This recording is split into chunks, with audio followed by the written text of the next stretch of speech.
If I say that Last Year at Marienbad has influenced my filmmaking more than any other single film, I know what a loaded proposition that is, because Marienbad is one of those films that inspires no middle ground. You either love it or you hate it. And I must confess to loving it, but I will admit that there are things about it that I understand why people would hate it.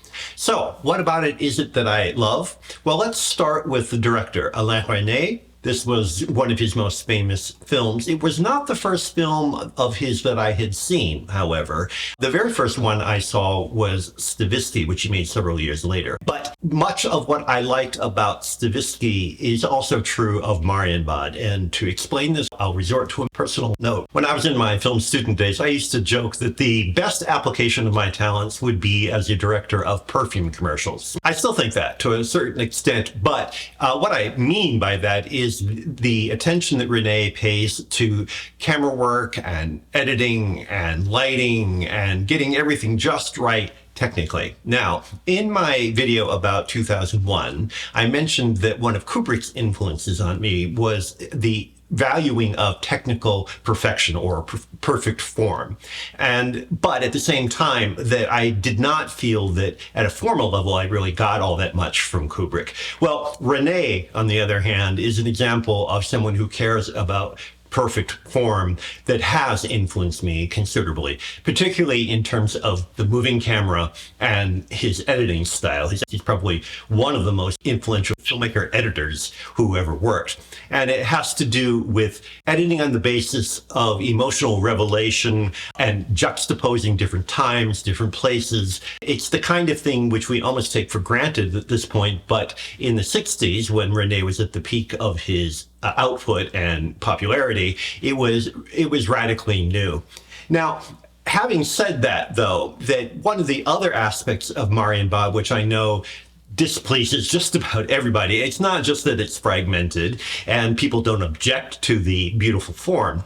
What they object to is the nonlinear narrative. And this is one of the most extreme examples, probably certainly in big budget filmmaking, of nonlinear narrative, not least of which the problems being not so much even the nonlinear aspects of it, but that there's no clear resolution at the end. And the reason for all of this is that it was written by Alain Resnais, which gets into the second really important influence of Marienbad on my life and my filmmaking, which was that this was the first exposure I had to Resnais' work.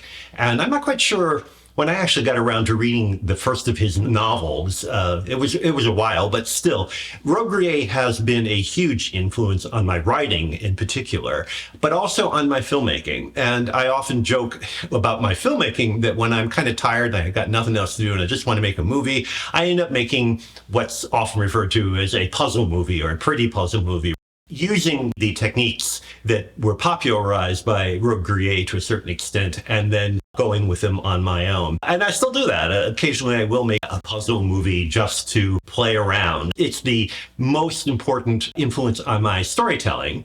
And that too is important because as a writer, I think that it probably has influenced me just about more than any other writer.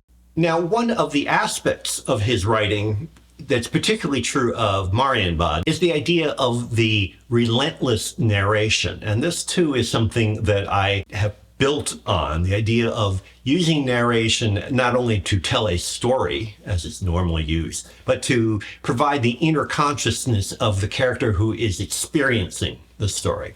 And so if you're unfamiliar with Resnais' work, the idea is that what you are reading is more or less the subjective projection of an unseen narrator who in effect is making this story as he's looking at something or thinking about something, and it repeats, it varies and constantly goes back over the same events, then moves forward, inexplicably will introduce new things, all in kind of an imitation of the way we actually experience events.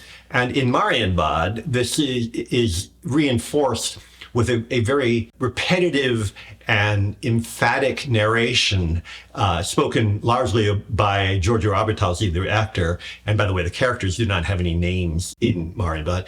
And it's more or less him talking about things as we look at the world that he's perceiving, but not necessarily with a conjunction between the two. In other words, what you're looking at may not be what he's talking about. And so that too, it has been very influential on me, the idea of contrapuntal relationship between the image and the sound. All right, so all of that put together makes Marienbad really important in my work. Do I recommend it for other people? Well, I always do recommend it to other people, but not so much because I expect it will be particularly pleasurable for others, but because it does open up so many possibilities, particularly for anyone who has not seen anything of this nature. It's an almost literal eye-opener, but certainly for me, it has been critical.